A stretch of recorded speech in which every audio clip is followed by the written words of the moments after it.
السلام علیکم ورحمۃ اللہ وبرکاتہ۔ امید ہے کہ تمام احباب خیریت سے ہوں گے۔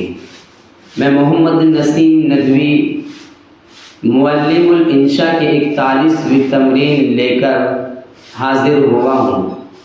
طلبہ عزیز، اس سے پہلے مبتدا خبر کے بیان کو آپ نے پڑھا اور تفصیلی پڑھا، جس میں آپ نے مبتدا خبر میں مبتدا کو واحد کی شکل میں بھی پڑھا، جیسے کہ مثال آئی تھی الولد باسم، اور مفرد میں ہی مؤنث کی شکل میں بھی پڑھا۔ مثال آئی تھی الشمس مشرقۃ، اور اسی طریقے سے آپ نے تسنیہ کی شکل میں بھی پڑھا، جیسے الجندیانی قویانی۔ پھر آپ نے جمع کی شکل میں بھی پڑھا، جیسے الازہار ناظرۃ، الامہات مشفقات۔ اس تمرین کے بعد پھر آپ نے پڑھا کہ مبتدا میں ضمیر لائیں گے اور ضمیر کو مبتدا بنائیں گے۔ اس میں بہت ساری مثالیں آئی تھیں، جیسے انا تلمیذ، هو شاعر، ہی باقیۃ۔ یہ سب مثالیں آپ نے پڑھی۔ پھر بعد میں آپ نے مبتدا میں ہی پڑھا کہ اس میں اشارہ کو مبتدا بنائیں۔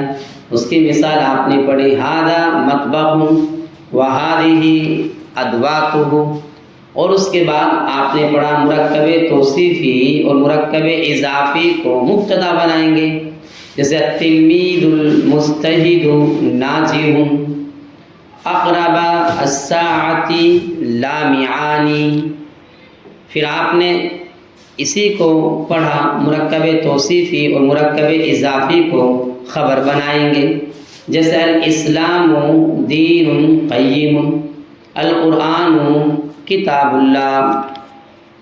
طلبہ عزیز، اس طریقے سے مبتدا خبر کی بحث مکمل ہو چلی، اور آپ نے اس کو اپنی کاپی پر بھی نوٹ کیا، اور بہت سے احباب نے جملے بھی بنائے مجھے، جنہوں نے بھیجے، اور ماشاءاللہ بہت اچھے جملے بنائے۔ اس طرح کی محنت اگر آپ کرتے رہو گے تو انشاءاللہ بہت جلدی عربی زبان پر آپ کو عبور ہو جائے گا۔ آپ نے یہ جو تمرین پڑھ لی ہے، جو میں نے مثالیں دی ہیں مبتدا خبر کی، ان مثالوں میں مبتدا یعنی کہ جملہ اسمیہ شروع میں تھا، لیکن آج کی جو تمرین شروع ہو رہی ہے، یہ تمرین ہے جملہ فعلیہ کی، یعنی کہ جو جملہ اسم سے شروع ہو اسے اسمیہ کہتے ہیں، جو جملہ فعل سے شروع ہو اسے فعلیہ کہتے ہیں۔ جس جملے کی بھی ابتدا فعل سے ہوگی اس جملے کو ہم جملہ فعلیہ کہیں گے، جیسے جاء الامیر یاکل الولد الخبز۔ دوسری چیز، جملہ فعلیہ فعل اور فاعل اور مفعول سے مل کر بنتا ہے۔ جملہ فعلیہ فعل، فاعل اور مفعول سے مل کر بنتا ہے۔ فعل کام کو کہتے ہیں، اور فاعل کام کرنے والے کو کہتے ہیں، اور مفعول اس اسم کو کہتے ہیں جس پر فاعل کا فعل واقع ہو۔ جیسے ایک مثال، ضرب محمود الحمار، مارا محمود نے گدھے کو، تو اس میں ضرب فعل، محمود فاعل اور الحمار مفعول ہے۔ اسی طرح یاکل الولد الخبز، یاکل فعل، الولد فاعل اور الخبز مفعول ہے۔ دوسری چیز، پہلی چیز تو آپ نے پڑھ لی، جملہ فعلیہ فعل، فاعل اور مفعول سے مل کر بنتا ہے۔ دوسری، فاعل اور مفعول دونوں ہی اسم ہوتے ہیں، یعنی کہ فاعل اور مفعول دونوں ہی اسم ہوا کرتے ہیں۔ تیسری چیز، فاعل ہمیشہ مرفوع اور مفعول ہمیشہ منصوب ہوا کرتا ہے۔ یہ تین چیزیں ہوگی۔ چوتھی چیز، جملہ فعلیہ میں پہلے فعل، پھر فاعل اور سب سے آخر میں مفعول لایا جاتا ہے، لیکن مفعول کبھی فاعل سے پہلے اور ضرورتاً فعل سے بھی پہلے آتا ہے۔ البتہ فاعل اپنے فعل سے پہلے کبھی نہیں آتا ہے۔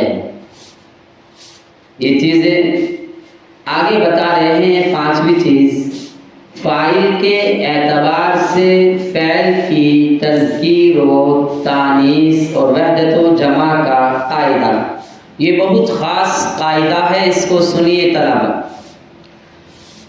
فعل کا فاعل جب کوئی اس میں ظاہر ہو یعنی ضمیر نہ ہو تو ہر حال میں فعل واحد ہی آئے گا، خواہ فعل واحد ہو یا تثنیہ ہو یا جمع ہو۔ جیسے جاء رجل، یہاں واحد ہے، جاء رجلانی تثنیہ ہے فاعل، لیکن فعل واحد ہے اس لیے کہ فاعل اس میں ظاہر ہے۔ جاء رجال، رجال یہاں پر جمع ہے، پھر بھی فعل واحد ہے۔ مذکر کی مثال، مؤنث کی مثال، جاءت امرأۃ، جاءت امرأتانی، جاءت نساء۔ نمبر 6، جب فعل کا فاعل کوئی اس میں ظاہر نہ ہو بلکہ فاعل ضمیر ہی ہو تو پھر فعل اپنے ضمیر کے مطابق ہی آئے گا، یعنی واحد کے لیے واحد اور تثنیہ و جمع کے لیے تثنیہ و جمع۔ جیسے الولد قام، الولدان قاما، الاولاد قاموا۔ ایک بات یاد رہے، قاما، قاما، قاموا، تینوں میں الگ ترتیب واحد، تثنیہ اور جمع کی ضمیریں ہیں اور یہی ان افعال کے فاعل ہیں۔ رہے الولد، الولدانی اور الاولاد، تو یہ سب مبتدا ہیں نہ کہ فاعل ہیں، یعنی کہ جو الولد، الولدانی یہ شروع میں آ رہے ہیں انہیں فاعل نہیں بولیں گے بلکہ مبتدا بولیں گے، اور جو ان کے بعد ہے یہ فعل، ان میں جو ضمیر ہے وہ فاعل بنے گی۔ 6 چیزیں۔ 7ویں، افعال کی تذکیر و تانیث کا قاعدہ۔ جی طلبہ عزیز، یہ بھی بہت خاص قاعدہ ہے، سنیے۔ افعال کی تذکیر و تانیث میں قاعدہ یہ ہے کہ فاعل اگر مذکر ہو تو فعل بھی مذکر لایا جاتا ہے، اور اگر فاعل مؤنث ہو تو فعل بھی مؤنث لایا جانا چاہیے۔ جیسا کہ اوپر کی مثالوں میں رجل کے لیے جاء فعل مذکر ہے اور امرأۃ کے لیے جاءت فعل مؤنث لایا گیا ہے، مگر اسے آخری قاعدہ نہ سمجھنا چاہیے، کتاب کے دوسرے حصے میں انشاءاللہ وضاحت سے بیان کریں گے۔ 8واں قاعدہ، فاعل اگر کسی غیر عاقل کی جمع ہو تو فعل واحد مؤنث استعمال ہوتا ہے۔ اس کی وجہ یہ ہے کہ غیر عاقل کی جمع واحد مؤنث ہی کے حکم میں ہوتی ہے، اس لیے مبتدا یا موصوف جب کسی غیر عاقل کی جمع ہو تو خبر اور صفت عموماً واحد مؤنث ہی لائی جاتی ہے۔ یہ 7 قاعدے آپ کے سامنے تفصیل سے بیان کیے گئے ہیں۔ میرے طلبہ عزیز، آپ ان قاعدوں کو یاد کیجیے اور اس کے بعد تمرین کو پڑھیے، سمجھیے، بنائیے۔ تمرین شروع کرتے ہیں۔ تمرین نمبر 41، جملہ اسمیہ کی، جملہ فعلیہ کی مشق، اردو میں ترجمہ کرو۔ پہلا جملہ، اسفر الصبح، اسفر یسفر اسفارا، یہ باب افعال سے ہیں، روشن ہونا۔ الصبح جمع اصبح کے معنی صبح، اسفر فعل ماضی ہے، اسفر الصبح صبح روشن ہوئی۔ دوسرا جملہ، صاح الدیک الصائح، صاح باب ضربہ سے چیخنا، الدیک جمع دیوک کے معنی مرغا، صاح یہ فعل ہے، الدیک موصوف، الصائح صفت، موصوف صفت سے مل کر یہ ساحہ کا فعل واقع ہو رہا ہے۔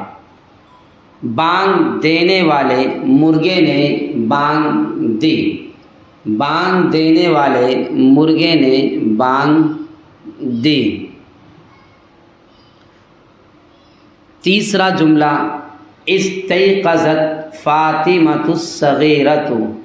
استيقظا باب استفعال سے ہیں بیدار ہونا، اور فاطمہ یہ نام ہے، صغیرہ چھوٹی۔ فاطمہ تو یہ موصوف ہے اور الصغیرہ تو یہ صفت بن رہی ہے، موصوف صفت سے مل کر یہ استيقظا کا فاعل واقع ہوئی۔ چھوٹی فاطمہ بیدار ہوئی۔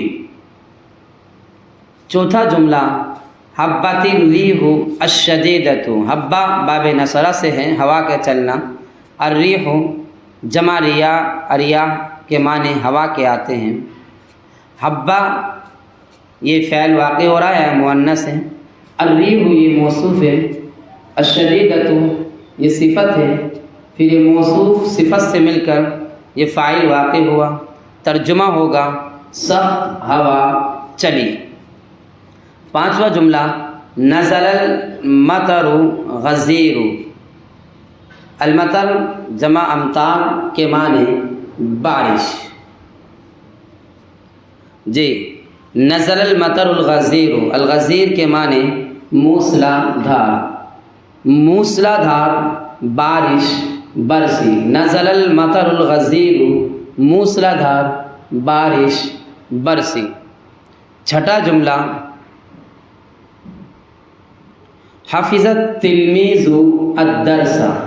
حفظہ کے معنی یاد کرنا، تلمیذ جمع تلامیذ کے معنی طلبہ، درس معنی سبق۔ حفظ التلمیذ الدرس، طالب علم نے سبق یاد کیا۔ ساتواں جملہ قطف محمود زہرۃ جمیلۃ۔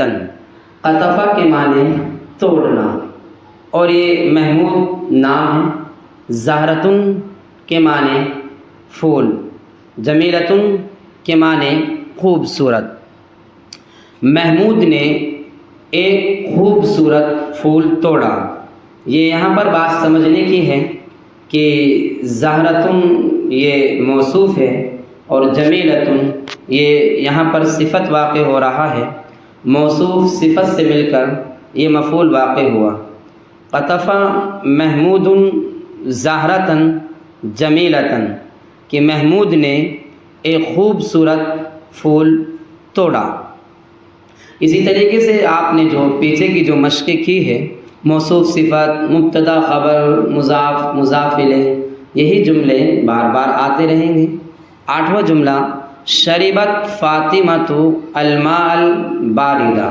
شربہ کے معنی پینا، فاطمہ یہ نام ہے، معون کے معنی پانی، البارد کے معنی ٹھنڈا۔ شربہ فعل، فاطمۃ فاعل، الماء موصوف، البارد صفت، موصوف صفت سے مل کر مفعول واقع ہوا۔ ترجمہ ہوگا فاطمہ نے ٹھنڈا پانی پیا۔ نوواں جملہ اکل الولد الخبز البائت۔